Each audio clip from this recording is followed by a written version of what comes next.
Hello everyone. Thank you very much for joining us today. It's for those that joined our previous webinars, thank you very much for coming back. This is our fifth webinar session, and this time we will talk about post-COVID pivoting playbook, and it's about finding the new normal. So we'll have a very special guest speaker with us today, and I'll go for the introduction in a minute. My name is Isabella Juha, and as on every other webinar, as part of a financial corporate training solutions team, I will be moderating this session. We will have time for questions. We will have some polling questions as well. So please use the chat as and when you need it. We'll try to answer those questions accordingly, and we'll have some Q&A time at the end as well. And just a quick introduction to Financial Corporate Training Solution. For those that don't know us, our vision is to make our clients better. We work with industry clients to help them achieve their learning objectives. And simply, our mission is to enhance communities, employers, and individuals by assessing your needs, building a relationship, and delivering quality training services. We basically, we try to support the business professionals, community partners, and business owners across Canada to support their development objectives and make sure that there is this continued growth from whichever perspective that you need. And as I mentioned before, today we have a very special guest speaker, Therese Van Es. Thank you very much, Therese, for being with us today. And so you know, Therese is a human resources executive with 25 years of experience. It's pretty impressive, isn't it? Her passion is to provide HR solution for her clients by helping them build their HR infrastructure through people and strategic vision. Before launching Ladder HR Solutions, Therese held several corporate HR leadership positions in logistics, manufacturing, IT, and professional services organizations, as well as teaching and guest lecturing at Financial College. And actually, I was honored to have Therese as a teacher myself on one of the courses a couple of years ago, so that's very exciting. On top of that, Therese is passionate about creating a change in HR functions. She mentors newly minded HR professionals, and she's also graduated from the University of Toronto's Rotman School of Business with the Advanced Diploma in Human Resources Management.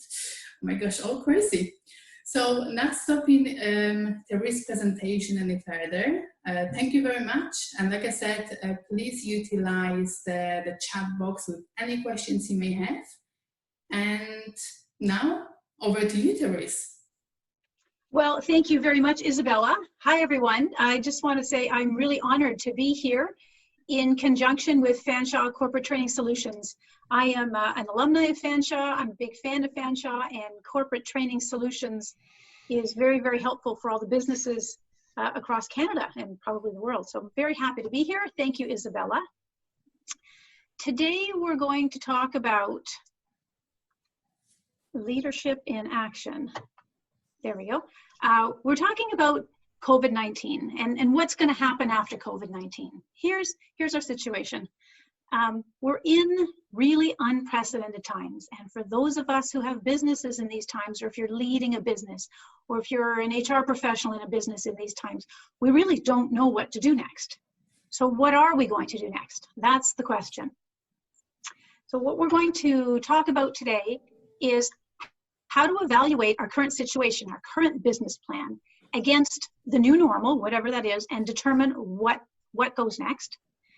Module 2 will look at identifying and rallying early adopters to help gain acceptance. So there will be people identified in your organization who are on the innovation and early adopter curve, and then at the other end of the organization where people will be laggards. And we're going to talk about them and see how we can get them on board. Module 3 we're going to ensure that policies and practices are aligned with the plan. And then now module 4, which is a huge issue in most organizations, is how to execute a plan. Then we'll follow that by conclusion. And before we get started, kind of like to do some polling. We're going to look at the innovation readiness scale. If you could take a moment and answer the poll, and we'll just see where you believe you are on this innovation readiness scale. Thank you very much, Therese. I'm just over to launch the questions. You should see it now. So the first question is, rate your own current perception of your level of openness between low, medium, and high. If you could answer all those 3 questions right now, this would be amazing, and just we'll give about a minute and I'll share results with everyone.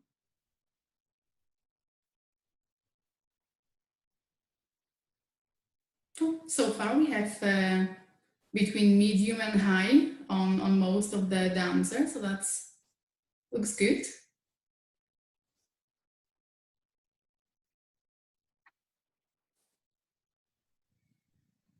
Okay, just maybe 10 more seconds and I will release the results.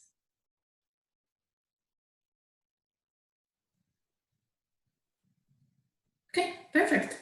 So I'm launching it, sharing the results now, so you should all see how you voted. Over to you, Therese. Wonderful. So just by nature of being in this webinar, you're clearly not on the low end of level of openness or adaptation to new ideas or technologies or ability to adapt to new situations or environment. It's interesting to see in question number 1 that most of the people, a big majority, 67%, feel that they're in a medium level of adoption. That's very interesting, because the other 2 questions, you rated yourselves mostly as being completely or very close to being completely able to adopt to new technologies. So it's an interesting results to the poll. Thank you so much. We appreciate you participating in the poll. And let's get started on what we have to do next.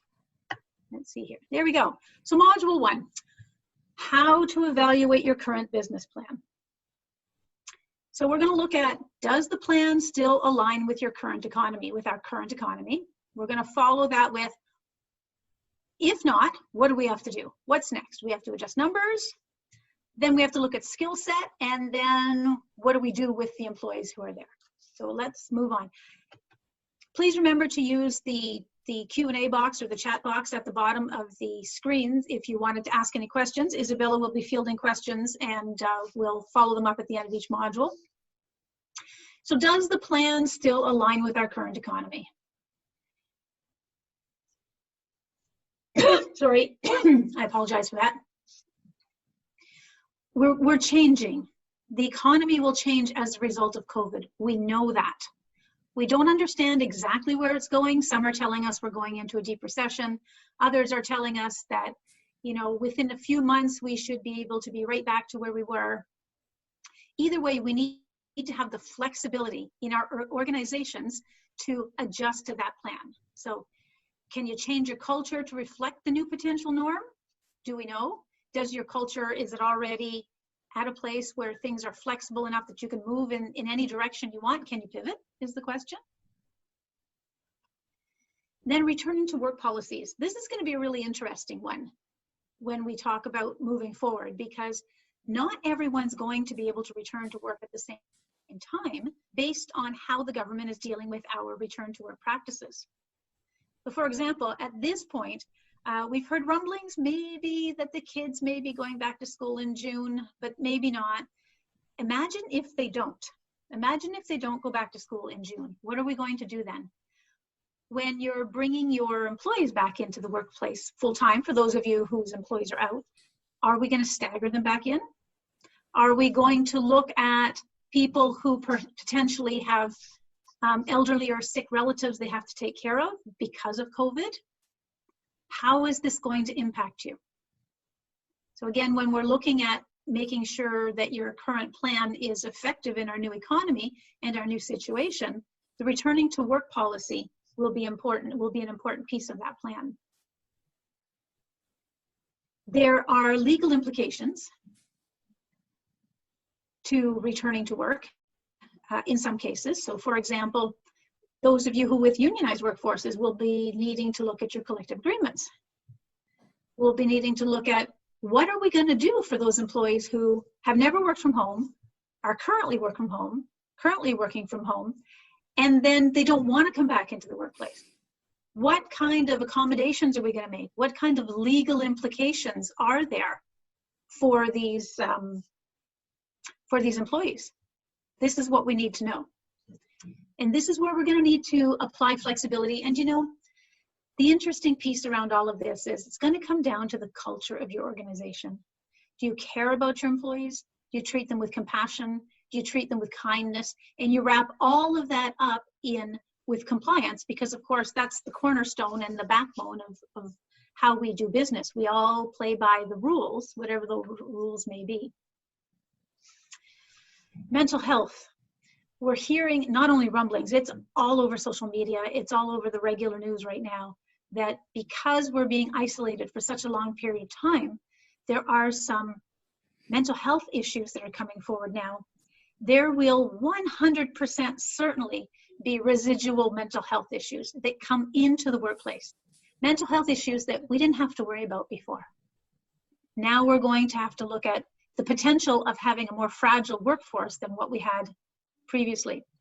If you have a benefits program, now is the time to augment your EAP program if that's possible, or provide any other type of accommodations that's reasonable for your company, as well as for the employee population that you have. And then do you have to readjust numbers? So there's target revenue numbers, there's short and long-term goals, there's full-time employee numbers. What's going to have to happen? So let's take a look at that for a moment, one at a time, and see what types of things we need to be thinking about moving forward. Do you have the right employee skill sets? There are certain skills that employers want from every candidate on a regular basis, on a regular day, before the new normal that we're in now.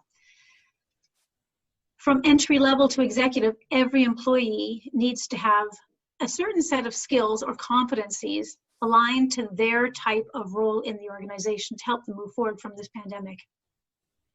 And assuming that we're going to have new goals and new revenue numbers, COVID-19 has changed the landscape, so we may require different skill sets. These are the typical skill sets we see across organizations that are important in most, if not all, roles. We talk about communication. I would be remiss if I didn't tell you that as an HR consultant, every single organization that I go into, communication is dubbed as one of the leading issues. The reason for that is that we're people. We're people, we all communicate differently, we all express differently, we all receive differently, we all have different and favored methods of communication. Communication is always a big deal, but how is that going to change in your organization? If you're going to have more employees working from home, then you will have to have more different varied types of communication. You won't be able to rely on the face-to-face. It'll be more just like this, having webinars, having Zoom meetings, maybe more phone calls.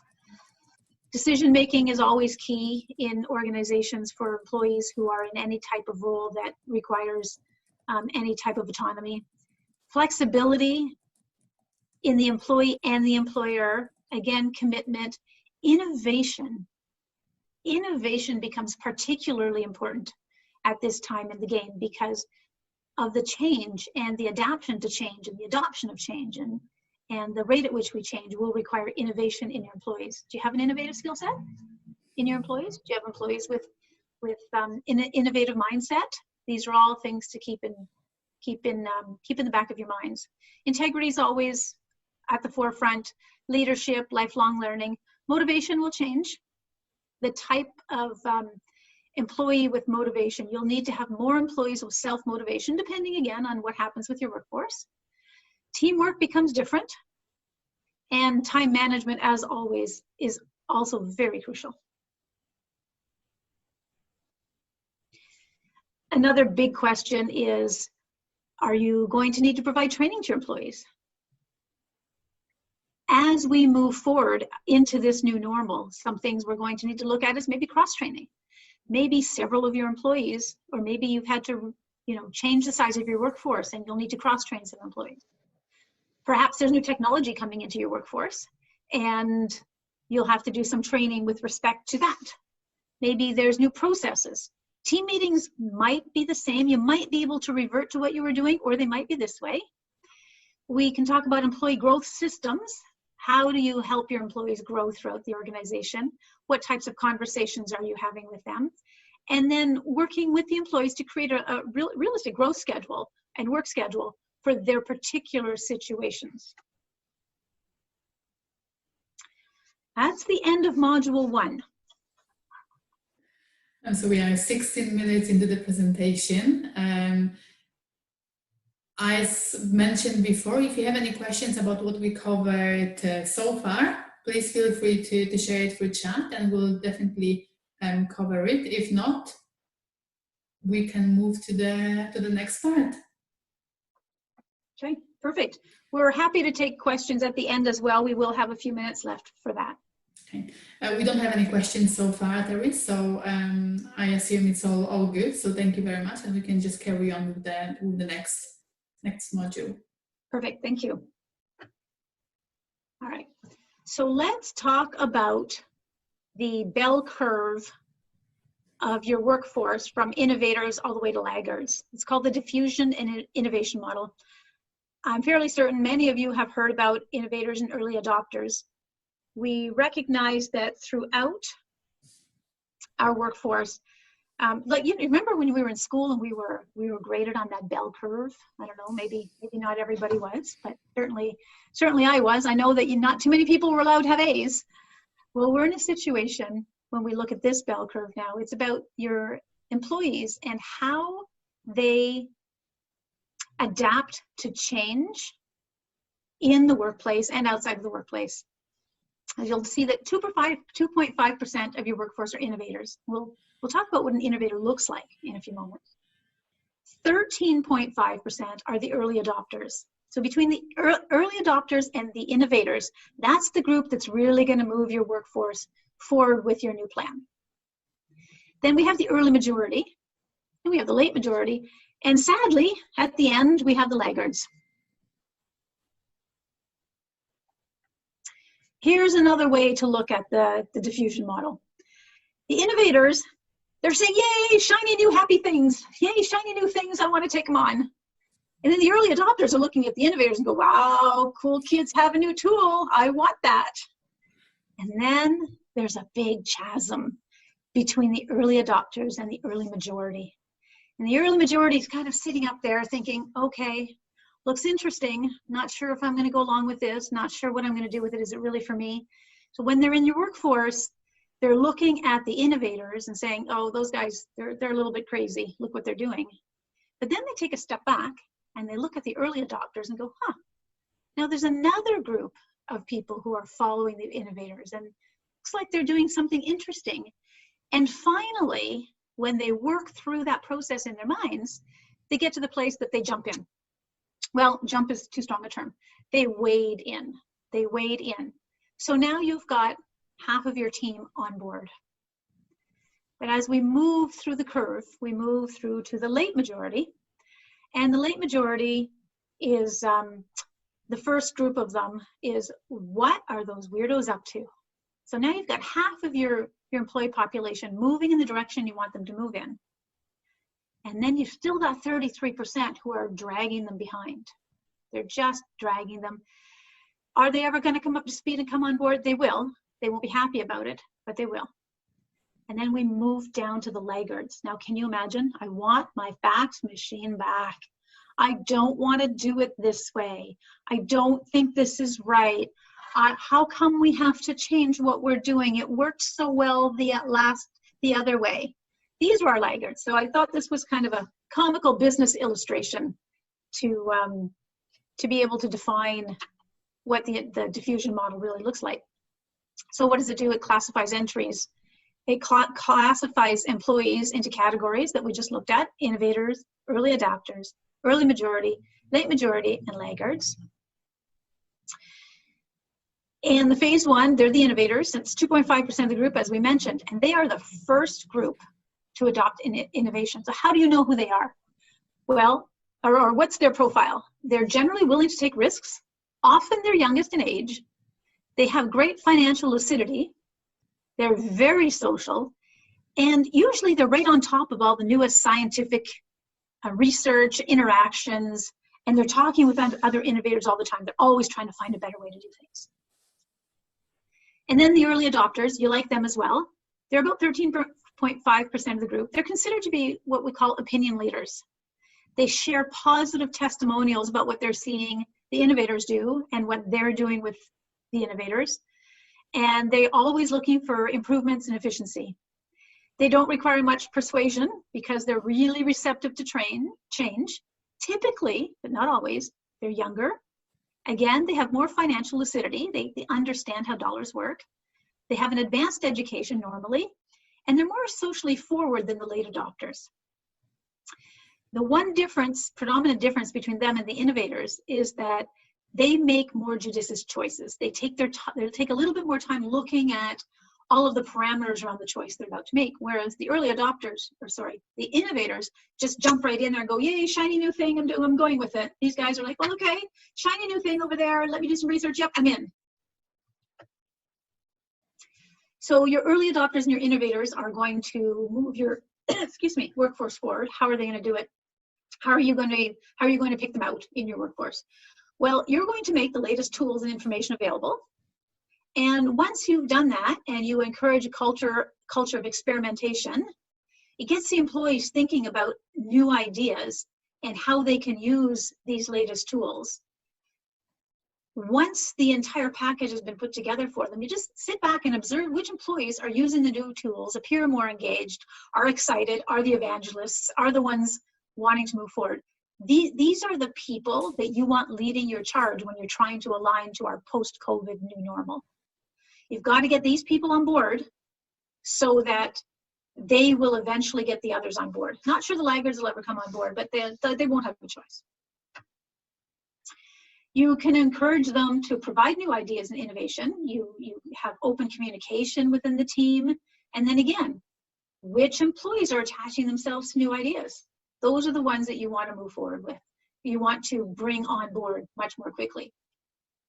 And then really, if you give them some sort of incentive or reward for moving forward, they will be jumping all over the place. They will be so focused on achieving your goals and changing direction, and your workforce will be adapting to the post-COVID new norm in no time. In order for any of that to happen, we as leaders need to cultivate the company mindset of curiosity. We need to be able to embrace the change and risk change in the name of progress and cutting edge disruption. So they won't do it. No one will do it unless you're following the lead to do it. And then the early majority, they'll come on board. They're a little slower in the adoption process. They have a lot of contact with the early adopters, and they don't really have a strong opinion. They're happy to do what the majority want to do. The late majority will adopt after the average member of society. So once the first three phases are on board, they'll move forward and they'll say, well, okay, it looks like it's a good thing. Everybody else is doing it. I'm on board. Typically, they're a little more skeptical about the innovation, so they need to see some proof. And the innovators and early adopters and early majority will be showing them the proof. And they're generally in contact with, birds of a feather flock together. They'll be in contact with other late majority people. And they, like I said earlier, they don't really have their own strong opinions on this other than being a little bit averse to change. The laggards are still 15%. It always, this particular statistic always baffles me. They typically tend to be focused on traditions. They don't really have a lot of financial fluidity. Sometimes, but not always, they're the oldest of all the adopters. And they really have very little opinion leadership. So that's how to get your early adopters on board. It's how to identify them and get them on board. And that's the end of module 2. Thank you very much, Therese. Just checking the chat box. We haven't received any new questions. Okay. That being said, I think we are just almost halfway through the presentation. Perfect. Okay. Well, thanks everybody. In the interest of having questions, I know what happens to me is when I sit through a webinar like this, I am paying attention and sometimes I'm disrupted and I might go back and forth between things. And then always, it seems that after the presentation, I think, oh, why didn't I ask that question? So please feel free to email myself anyhow. I don't know, Isabella, if you have a channel that they could reach out to, or if you prefer they just reach out to me if they have additional questions afterwards. I think everyone have access to email, either my own or the CTS email as well. So if any questions come along, they can just reach out after you receive the recording, and then we can do the follow-up. There is. Perfect. That's a better idea. Thanks, Isabella. Makes it easier for you. It does. It does. If you can summarize them all into one email, send them off to me, and I'll be good with that. Perfect. Okay, perfect. Module 3. We need to ensure that the policies and practices are aligned with the new plan. You need to review them. You need to create incident or violation debrief forms. Sometimes there's new policies and procedures that have to be created. Sometimes current policies contravene your new plan and you don't know it until you're into moving forward with it. So in reviewing policies to ensure that nothing in them contravenes the plan you're putting in place, it's a very detailed and sometimes laborious process. Therefore, it's best done regularly and proactively. We shouldn't really wait until there's an incident to occur before we review and update company policies. As soon as you go through a large-scale change, like return to work after a pandemic or sending people to work home throughout the pandemic, it's a good idea to review the relevant policies. We need to make sure that nothing we're putting in place contravenes the policies. Often, what I've seen in the past little while is that many employers did not have work from home policies. Many employers did not have layoff policies. And we've sent people to work from home and we've laid people off and put them on the CERB without having the proper policies in place. So we've done things that contravene our own employee handbooks or our own corporate policies. That's why it's important that the policies align to your new strategic direction. So if part of your new strategic direction is to keep people working from home, then we need to make sure that the policy handbook aligns with that. We need to make sure there are policies in there that detail exactly what that means and exactly what the health and safety implications of working from home mean. And what about the confidentiality implications of working from home mean? What happens if your spouse, your brother, your father is looking over your shoulder at your computer screen like this when you're trying to get some work done? What about the home office? What does it look like? Do they need to have a particular closed door? All of these things we need to be thinking about as we're putting our policies in place. Now, broad sweeping changes like sending everybody to work from home and then bringing that back to the workplace doesn't affect every kind of policy. So probably don't need to look at your vacation policy, probably don't need to look at your absenteeism policies, but you will need to look at the policies that are completely aligned with your new, with your new direction. It's a little bit tricky trying to keep track of what's going on with your new direction and with policy. So we suggest creating an incident or a policy violation debrief form. The idea is just to document exactly what's going on that's not aligned with policy. So we examine the details of what's going on and understand if the employee or the employer carried out the procedure properly. We identify gaps and then make sure that we circle around and train, create the training and train and or communicate to the employee about the policy. Now, not every policy violation results in a sweeping policy change. Sometimes it's a single incident, so that requires additional training or remediation for the employee involved. So again, a work from home policy, ergonomics policy, anything that's attached to whatever change there's been in your plan is what we're really looking for. Sometimes we can see trends from policy violations. Maybe the policy, maybe people are contravening the policy because it's outdated. Maybe it needs clarification. Maybe we need increased training in that area. Maybe we haven't communicated well enough. I'm going to take a step out on a limb and say that when there's a trend, it's oftentimes we need to look internally at the people writing the policies and at the amount of communication we've done with people outside of the policy writers to ensure that what we're proposing is actually realistic for the organization.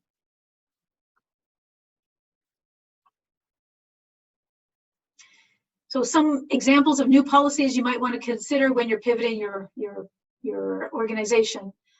By now, hopefully everybody has a pandemic policy in place.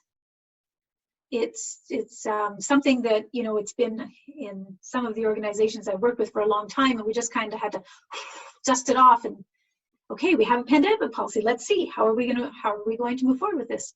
In many organizations, though, I do know that there were no pandemic policies, so now is the time.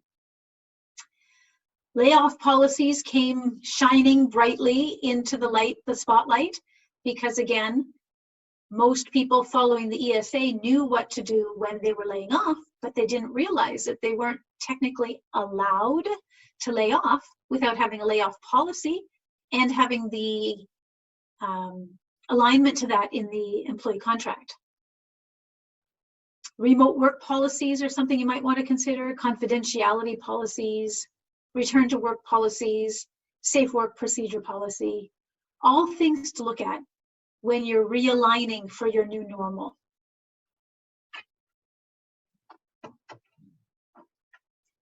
Right, that's the end of module 3. Any questions on module 3? And I actually have a question, yes, about one of the policy. What about introducing an infection control policy? Maybe first of all, what is this policy, and would it be beneficial to introduce in the organization? Yeah, so the infection control policy, my understanding, is to mitigate any, I don't want to say long-term, but mitigate any ability for an infection to spread throughout the organization. And we're hearing about it now in the news. We're hearing about temperature-taking policies. We're hearing about you know, wearing masks and gloves at work. Again, when we're implementing these policies, there are a few things to be aware of. One, we need to make sure that we are the experts in the area, or at least we bring a subject matter expert in to talk to us about whether this policy is actually going to mitigate any infection in the workplace or control any infection in the workplace. The temperature taking policy is a great reflection of that. I know of one organization where their HR person is in charge of taking temperatures, but that HR person doesn't know what a high temperature is. That HR person still must stand 6 feet back and shoot a gun, a temperature gun. What if they don't reach the right place on the body? What if the temperature reading isn't accurate? Unless you're a subject matter expert in the area, how valid is that information? And then what do you do with it?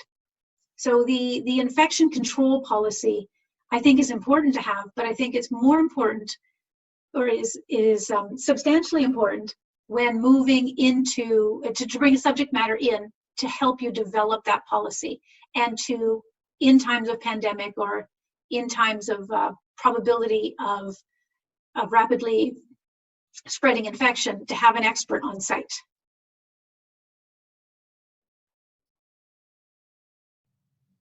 Perfect. We don't have any other questions, so I guess we are ready to go to the final module. Okay, module 3 is module 4. It is. This is the toughest piece for, I'm going to say, not just HR professionals, but for leadership in general. What happens in our organizations is we create this great plan. Let's start. I have a strategic plan for the company. I create this beautiful plan. I bring in all the heads of the departments. We create the plan together. We've got buy-in. We tell the employees what we're going to do. We've got buy-in. Everybody's on board. We're going to touch base in 3 months, and we're going to see how we're doing on this plan. and then everybody goes back to work. Isn't that what happens? Everybody goes back to work. Does work include executing a new plan? No, because what work is busy up to here with things to do, with the daily grind, with making sure the X number of widgets are created within a certain quality standard, with ensuring that the people are taken care of, with ensuring that you're hitting your target numbers. So time and time again, I see this where we build these beautiful plans and we spend 2 days in a conference room or off-site with lovely lunches and doing some team building to create this plan. And when push comes to shove, the plan is not executed. Well, that's all well and fine, except now we're not in that position. We don't have that luxury when we're coming back from COVID. If we need to pivot, we actually need to execute on the plan. Otherwise, businesses will fail or departments will fail and we won't keep up. So how are we going to do that? First, the plan before the plan is the change management plan. So we're going to look at the change management plan.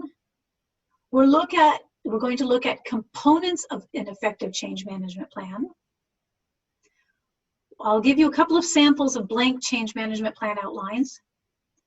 Then there have to be some goals, and the 5 golden rules of goal setting we'll discuss. Then we have to communicate the goals. Then we have to follow up, and then we have to do. And then we have to follow up, and then we have to do. And then we have to follow up, and then we have to do. I think you get it by now, right? Follow up and do. All right, so let's take a quick look at how we're going to execute your post-COVID plan.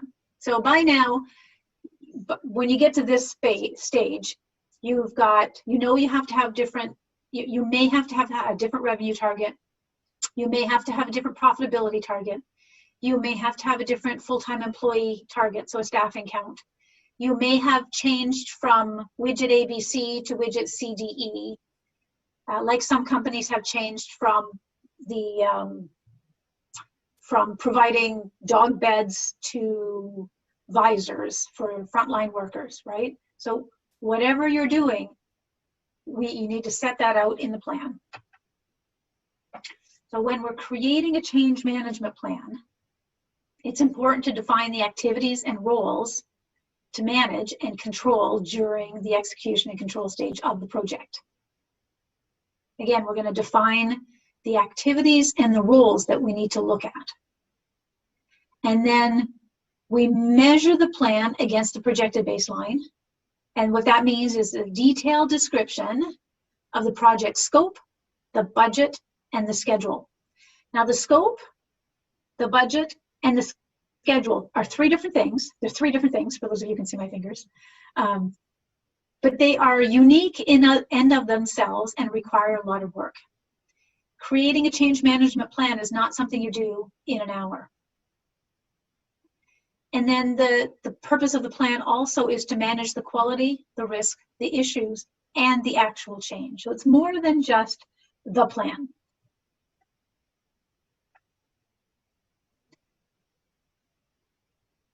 The first step when building a change management plan is to start by establishing the plan goals. We'll talk a little bit about goal setting in a few moments. Why do you want to change? What is the purpose of the change? What do we want to see as a result of the change? How will we know we've been successful in changing? These are all the different types of goals you might want to think about when we're creating the change management plan.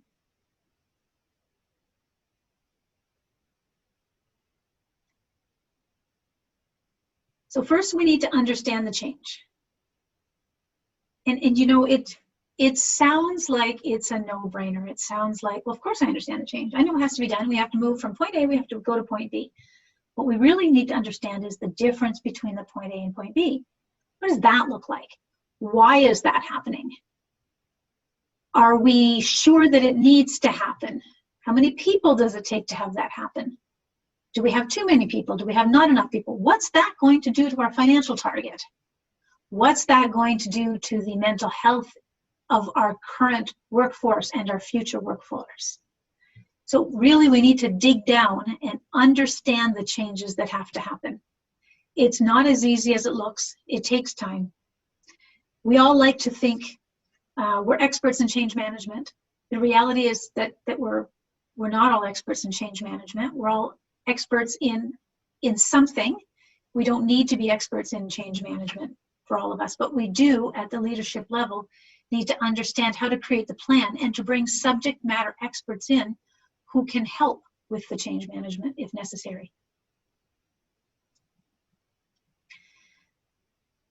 So we need to incorporate awareness and adoption of the goals. So what does that mean? It means we need to be talking to the employee population, raising awareness, and gathering people to help us adopt the change. How do you do that? Well, that's what you're going to create as one of your goals. You're going to look back at the model we looked at earlier in the presentation and say, okay, well, we're going to change this plan. We're going to move from point A to point B. Who do we have on board who can help us? How are they going to help us? Are they leaders? Leaders are not found just at the top level of the organization. Hopefully everybody at your top level is a leader. The likelihood is you have leaders at every level of the organization, and they have their own followers and people will follow them. And then we need to define KPIs. They need to be quantifiable to measure your plan success. We need to apply them and make sure that they make sense in the context of the change. And then we need to establish a change team. It's not something that one person is going to do on their own. Even if you're a five-employee company, you really need to bring somebody in outside of the top leadership to help you gain the change. We need to involve everybody, all stakeholders at all levels, from the CEO to the people who are creating the widgets, to the administrative team. Anybody in the organization that you feel will help you move your vision forward will be part of your change team.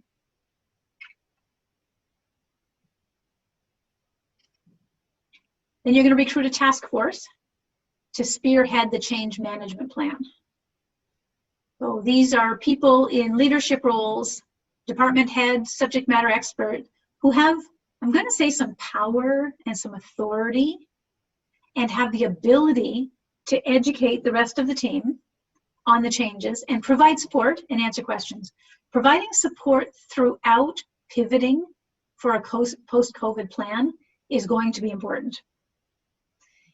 If you're not in a position where you're able to provide support, find somebody else in your organization who can.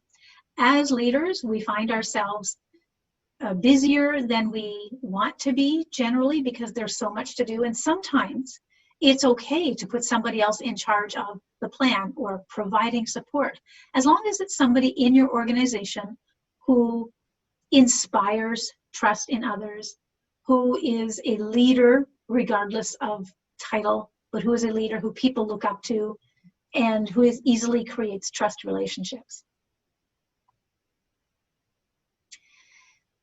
Then we determine the necessary resources. Change management is sometimes resource intensive. Sometimes it's the plan to make the change is more resource intensive than actually initiating the change. But when we identify the necessary materials up front, it will avoid potential delays in the execution phase. Then step 3 is to develop the plan. Now this one's fairly self-explanatory. The project planning moves and morphs into a documented roadmap, and that's what lies at the heart of the change management process. You've got your map, you're creating the map that we're going to follow. It's like a general project plan, really, or I really like to compare it to a roadmap that we follow. You know, here's point A, here's point B, here's point C. Ooh, darn, we had to detour to point D to get gas so that we could come back to point E. Having this change management plan and developing the actual plan helps you avoid scope creep. It's really easy to go off plan. Very, very easy to go off plan. So first we create a task list. So now we're getting down into the nitty-gritty. Now we're getting down into the details. Now we're getting down into the step by step of everything that needs to be done under a particular goal. They must be, these are the steps that must be completed. So we're going to create the list. We're going to add a line item for people to the list, not just the list itself. Then there's going to be a timeline. How long is it going to take to create goal A? How long is it going to take to create goal B? If that's not possible, we're going to take a look at which tasks can be accomplished after the change. That happens sometimes. It's not a preferred method, but it does happen sometimes. But we need to know that in advance so that we can prioritize and know that we're still going to hit our milestones and hit our goals and hit our KPIs. There are project management tools that are available to you. You can do something simple like build a task list. You can use MS Project, you can use a Gantt chart. Whatever it is that's easiest for you to use and to be able to communicate with your team. It's a communication tool that is critical that everyone understands. I have seen people use Gantt charts and have sent them out to their teams, and their teams are looking at them thinking, I have no idea what this is. I don't know how this works. Please help me. If you're going to use software or if you're going to use a project management tool that is not something that is inherent in your group, please, by all means, provide the training to make sure that it can move forward. And then we need to execute the plan. Creating the plan is just the beginning. The rubber hits the road when you are actually making the change. And again, we all hope that by the time we get here, the change will just make itself. It'll magically roll itself out. Everybody will be on board, will be following that roadmap that we created, and it'll be a smooth drive. But we all know the reality of that is that at some point during the process, somebody is going to get too busy to follow the plan, forget to follow the plan, don't want to follow the plan. We need to make sure that the plan is executed. So what does that look like?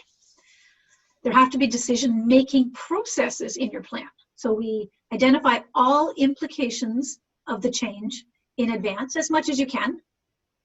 But there are going to be some issues. So we're going to outline a process to resolve the issues quickly. Quickly, with courage and with empathy, so that we're not leaving employees out. We're treating everybody with compassion within that process. And that, I know that sounds a bit strange, but oftentimes when we get into these processes, people are dealt with as resources versus people. And if somebody makes a mistake, they may be laughed at, they may be ostracized, when in reality, we don't want anything like that. We want to continue the group moving forward. So if we create the plan to resolve the issues quickly up front, no one will be left in limbo. We don't have to make up any solutions as we go, and everybody within your team will be cared for. So what does that look like? People are going to resist organizational change. They're going to resist, you'll have the vast majority, your 80% are going to be happy moving forward with you, and the rest will be resistant. So make sure that your plan is transparent, communicate as much as possible from the start, right from the get-go, every little detail when it's appropriate, and continue this throughout the project. What often happens is people begin by providing every detail, and because we're all excited about this project and we're moving as a group, and then people start to come off a little bit, and the communication starts to lag a little bit, and then we're not communicating as much, and the communication is not as detailed, and next thing you know, your project is falling through the cracks. So as the project progresses, the KPIs are important to keep in mind, and to make sure that we're tackling the root cause of any individual resistance that comes into play. We need to build confidence to develop momentum. Building momentum means that the emotional energy that's put into the plan will continue to grow rather than fizzle out. This is what we want to do. And this comes from the top down, from the person who's the champion of the plan and above. And then after the changes are implemented, we don't want to leave things to chance. This is where reinforcement needs to come into play. We need to encourage employees to continue transitioning their behaviors, their attitudes, changing their workflows to the new workflow, implementing their new processes, following their new processes. Excuse me for a moment.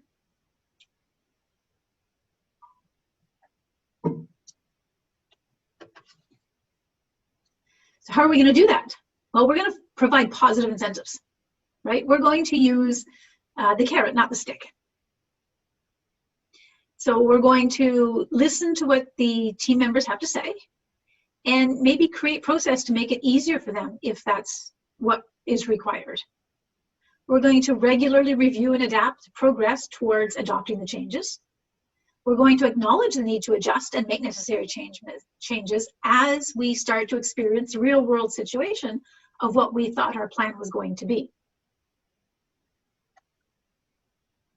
Here's a couple of change management documents. You can see that they're fairly simple. Change management documents can be anything from as simple as this to long detailed plans. When we have long detailed plans and documents and forms, we generally don't fill them out. We're human beings, we're busy, we don't want to make the time to fill them out. So small bits of information in a very readable, very doable plan, as these two examples show, are the easiest ways to make sure that your change moves forward. Personally, I like the one on the right. We simply talk about the project name, who's it prepared by, and then an introduction to project sponsor, project objectives, and changing the objectives and principles.